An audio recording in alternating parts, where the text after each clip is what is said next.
Hello and welcome to this taste challenge, this Dawn Busters taste challenge.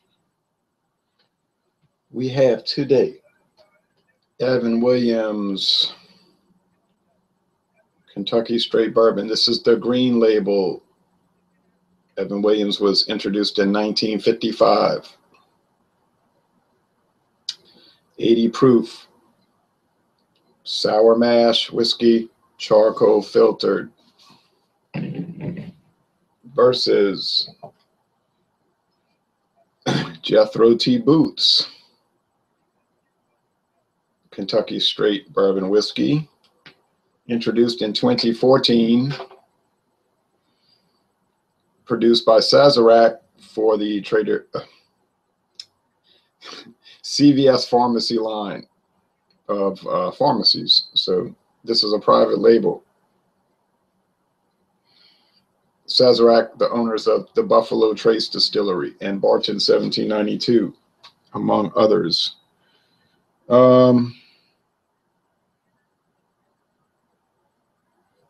Let's see. Jethro Titus Boots lived from 1841 to 1921. This is aged at least 4 years, okay? Doesn't say sour mash, though. Oh, I thought it did. That's right, it does. Genuine sour mash, aged to perfection. So this is 4 years, at least, aged in the barrel. And this one is 36 months, it says there on the bottle. All right, Evan Williams was a guy who lived back in the 1700s. We know a little bit about him, like apparently he was distilling as early as 1783. What is his connection to the 1955 introduction of Evan Williams? From what I could find out, not much. It's just the oldest known distiller in Kentucky. They figured, heaven help, figured they'll use that for a brand. So it says since 1783. Not really.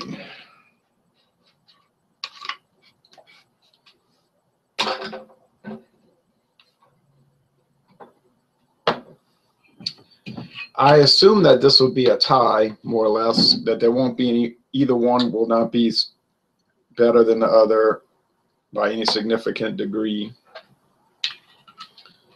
I think that I might be able to tell them apart because of the fact that the Jethro T. Boots is aged at least 1 year longer. This I don't know, but I'm assuming, that's just my guess, okay?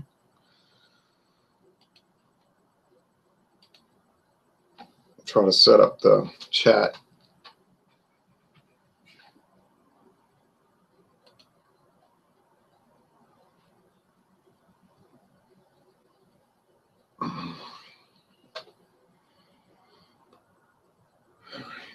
Okay.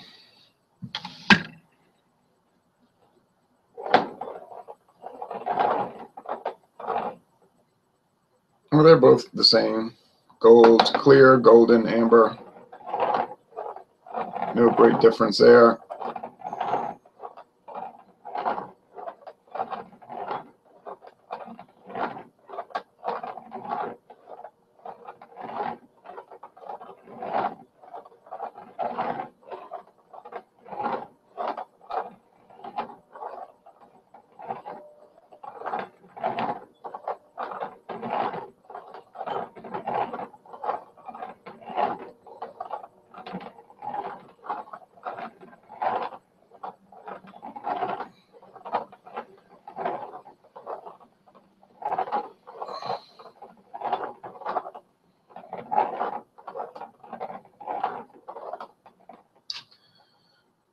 All right, well, that's well mixed.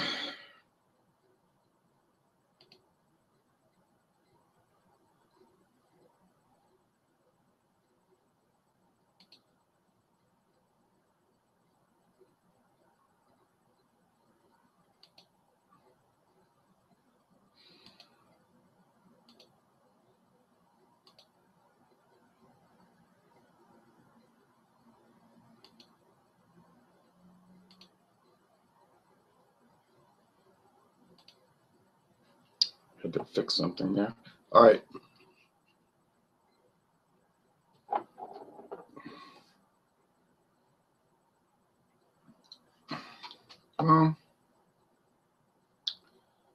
Smells like typical bourbon.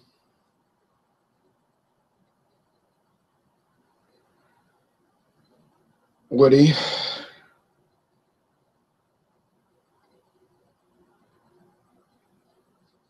Vanilla. Aromas commonly associated with whiskey, as they say on the U.S. government website. Over here. Same thing, but maybe a little more caramel sweetness and less wood.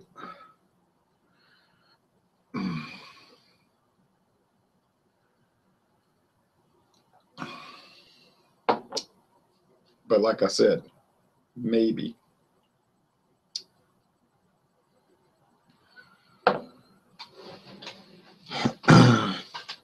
All right, for the 750 milliliter, let's take this into account. For the 750 milliliter bottle of Jethro tea boots, if you had the CVS card, you know, it's like this little incentive card, you don't have to pay for it.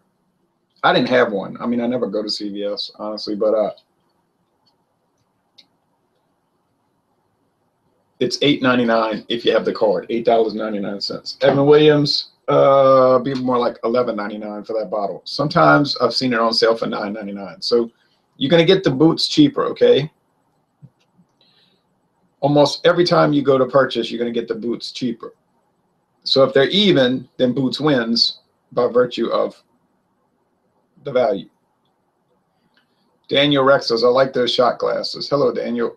Yeah, they're like little mini snifters. I got this with some brandy. I was in St. Petersburg, Florida, and they had this little special offer. It was Vendome brandy, and it came with 2 glasses. So I figured these could be convenient for taste tests and things like that. So I bought them.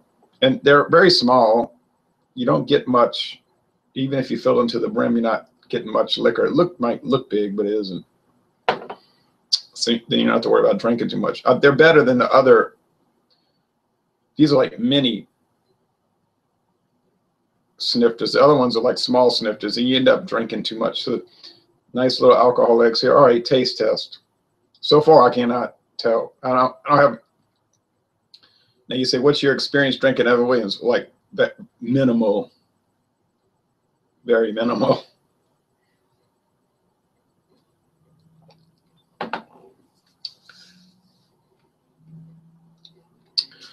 The sensation or the predominant taste, which taste is a sensation, is wood. Very strong wood and some underneath corn. So, okay.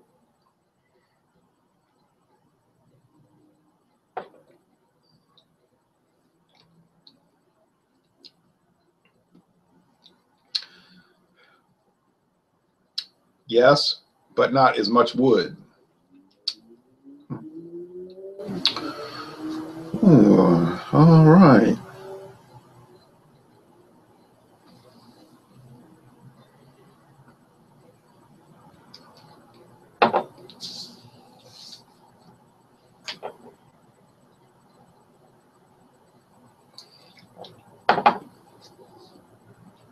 So the one to the left, maybe you're right, but my left is a lot woodier. The alcohol burn on each of these is not too significant. It's there. It would be what you'd expect for 80 proof. But in today's world, that's not remarkable because most everything is 80 proof. That's like the standard.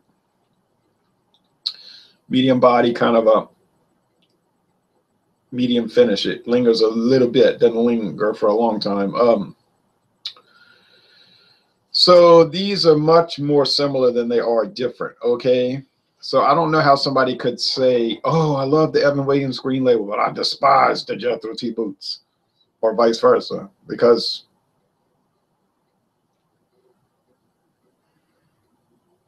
there's not a whole lot to separate them.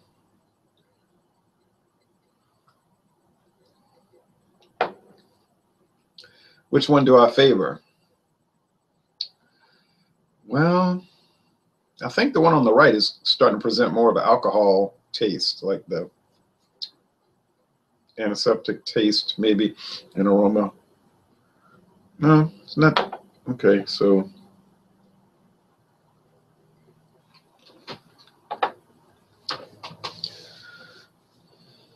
I think I remember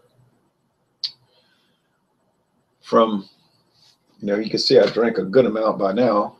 What, 25% of the bottle.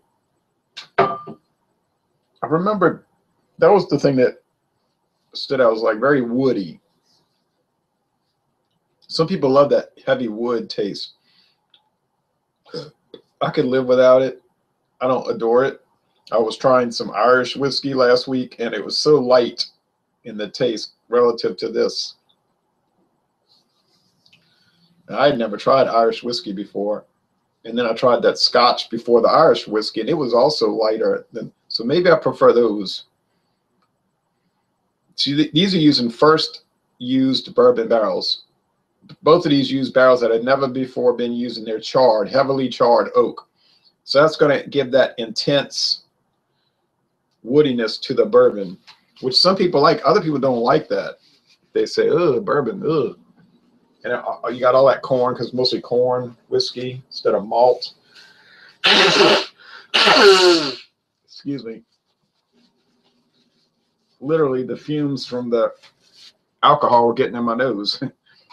The fumes from the alcohol, true story. Are they both aged in charred barrels? Yes. To be a bourbon, it has to be aged in new charred oak barrels. Oak. Doesn't have to be white oak, but that seems to be the preference. I don't drink much whiskey. Sorry if that's an obvious question. No, I don't think people should feel funny for asking questions. You don't learn. The only way you learn is to learn, right? You study and read and learn.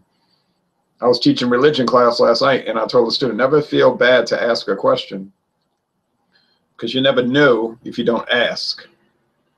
In the world of liquor, wine, and beer, with online and the beer groups and social media, there's a problem because people are reluctant to ask questions, because if they ask questions, oftentimes what they get is ridicule and snarky answers, or they'll say, well, I like this brand. They're not going into it with a lot of experience, so they just mention a brand. Oh, I like this. What? Oh, you're stupid. No one likes Bush, fool. And for an example, and they'll say, well, why am I part of this? I thought this was supposed to be fun, but I thought wrong. And we've run across a lot of that. I even did a video, the negativity in the beer review world. And that could apply to whiskey and wine. And I know it does from what I've heard other people say. And why do people do that? Why do they take that approach to go on the attack against somebody who's trying to learn? I think it's to show them up and to say, look how great I am. Sort of like you got people with low self-esteem, and they want to build themselves up at other people's expense. And so they'll do that. They'll target people and pick on them. And you'll see this in these social groups. Get their little gang of followers who go right along with them, like the pack mentality, and you got your alpha males with the beta males following. You'll see this in all these little groups. The leader, male, and pretty much whatever he does, they go along with it.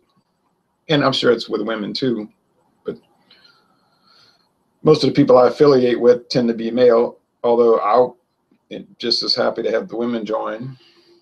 So yeah, never feel funny about asking a question. You should not. This shouldn't be that way. It should be inclusive, not exclusive. It should be welcoming and not hostile.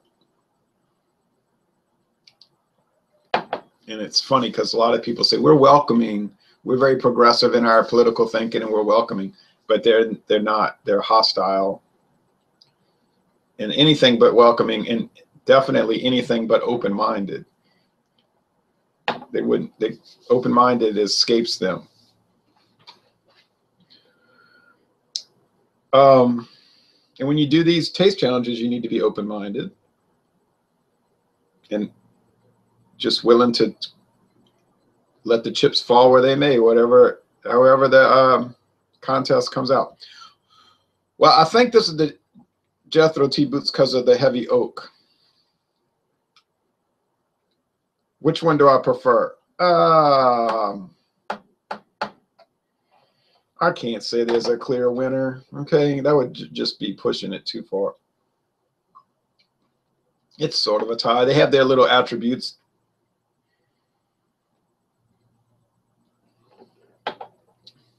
But by virtue of a tie, we have a winner. This one to the right has more waxiness too, like beeswax. I really do think it's Evan Williams. That's true. Too much judgment in the world. People always try to seem superior to others. There's no doubt about that, and they like affirmation. So that's why you get the leader, and he'll get the devoted followers, and because he wants that affirmation. I showed him. I'm the boss here. It's sad, but we see it everywhere, do we not? And that leads to all the factionalism and the cliques and all of that, because you have the leaders who don't want to share their friends, and there's jealousy. But it's just what we have to, like, you seem open-minded, and you want to struggle against it. We don't pay back bad with bad. You pay back bad with positive energy projection, right? And the dark hates the light. So when you shine positive energy, the dark is repelled by it. They hate light because it's the opposite of the way they think. And then plus it shines a spotlight on what they're doing, you see. All right, so, but yeah, never feel bad about asking a question. I always try to. Now, some questions people ask are silly, and they're asked them repetitively. So, you might want to talk. Sometimes I'll talk to people and say, well, you could read about that, right? Like people will ask me, what's the difference between a stout and a porter? These are things you can, I don't mind answering the question. Or they'll say, how long have they been producing Newcastle Brown Ale? Well, these are things that you could, well, why couldn't you just look it up? If I'm answering all your questions, I'm helping to continue your ignorance or your lack of interest in doing research. There should be some independent thought and independent ability on your part, right? I don't mean you in particular, I mean anyone, just you in a generic sense. All right, so let's see. I think this is Jethro T. Boots. No. It's Evan Williams. So my recollection was faulty. Well, in this case, the Evan Williams was more oaked. But in my defense, I said already that I had minimal to none experience with Evan Williams. And secondly, I just said in the course of this taste challenge that the differences that were in evidence were so minimal that it was practically no difference, and that Jethro T. Boots wins by virtue of price. So that stands. The Jethro T. Boots is still a better value because there may be some subtle differences, but people that are dedicated to a brand, and you're so loyal to this brand, but do a blind taste test and let's see how loyal you'll remain. Let's see if you could really do it, because that's where the proof is in the pudding, as people say, in the blind taste test. So if I was buying bourbon whiskey just to drink, and I don't guess that'll ever happen because I only buy them just to review. You know what I mean? I'm not a bourbon drinker. I'm a bourbon taster, and that's actually true. I'm a beer drinker, but I'm a bourbon taster. Well, I would just buy the Jethro T. Boots. It's a better value, and the Evan Williams is a great value if you look at their price. So, all right, so that's that. Daniel Rex says, yeah, we call those. I won't repeat it. Yeah. But I get your point. It's we could call them hopelessly devoted, right? Hopelessly devoted. And they don't challenge the leader. And if they do challenge him, it's all in jest. Oh no, no, I'm just kidding. Ha ha, you're good. You're the boss. I don't have to worry about that because I'm not a leader. I have no ambitions to lead a cohort of devoted camp followers, whether it's the world of politics, religion, or alcoholic beverages.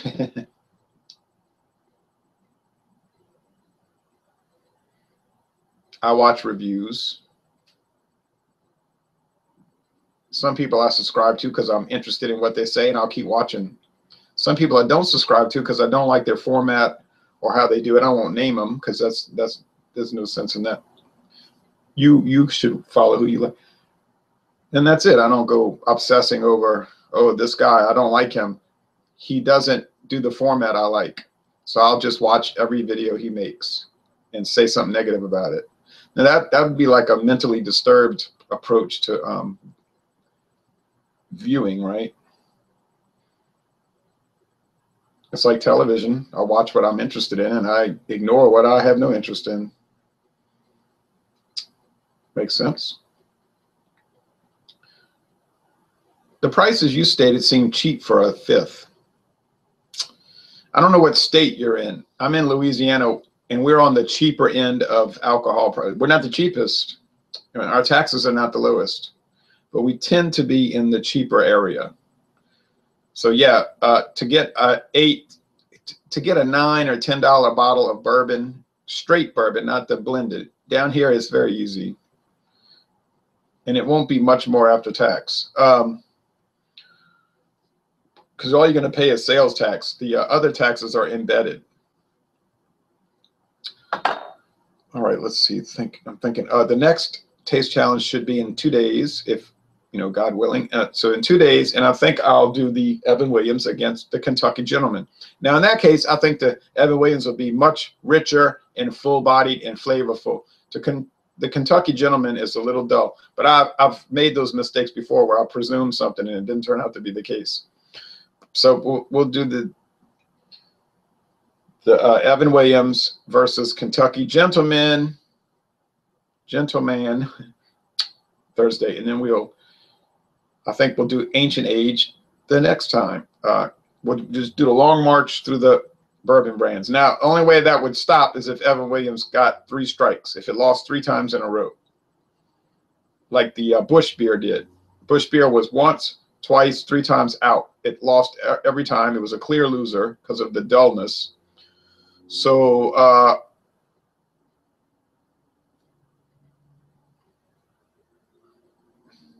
but I don't expect Evan Williams to lose.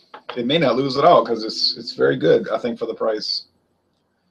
Rex says, Daniel Rex, I always liked your reviews. Have you ever tried anything from Sierra Nevada Brewing Company? Have I tried anything? Oh, I got a lot of reviews on Sierra Nevada beers. Dozens. So you can check that out. Look up at my web, my channel, and type in where it says about. You can type in the content. It'll bring up all the Sierra Nevada beers. There's so many, most of which I liked. Oh, you're from Bakersfield, California. Yeah, California tends to be kind of expensive. University of California at Bakersfield, right? Isn't that a big college out there? All right, so that's it. Evan Williams was a go-to as a broke college kid, low-priced alcohol. Says Captain Steez. I never drank when I was in college. My drinking area was like Dr. Pepper and Coke or some store brand soft drinks. But happily, I got rid of drinking any kind of soft drinks. That's bad for you. I feel a lot better these days drinking alcohol. Now, I mean, I'm not joking, like trying to be a smart aleck. I drink in moderation. It's more a pure product, and Now, if you're drinking a Bud Light Lime with all that high fructose corn syrup, you probably feel just as bad as if you're drinking a Sprite. But I don't mess with those kind of things. I don't mess with those flavored beers anyway. Daniel Rex says, yes, Cal State University, Bakersfield Roadrunners. Ah, right, Roadrunners. Sugar is the devil, man. No, I don't think it's sugar. It's the high fructose corn syrup. That's the devil, man. It's like fat is not the devil. It's partially hydrogenated oil. That's the devil. But thanks to the U.S. government, people were eating margarine for 40 years because the government told them all fat was bad. You know, so. And what was that, based on good science? No, it's based on politics. That's the truth. Okay, thank you, folks, for watching this taste challenge. Yeah, fake sugar. Oh, yeah, that's the worst. All that. That's what I meant. Fake sugar, you said. Yeah, the sugar substitutes. Oh, no, I don't mess with that stuff. All right, thanks, folks. The sun is just starting to come up. Every day it's later and later.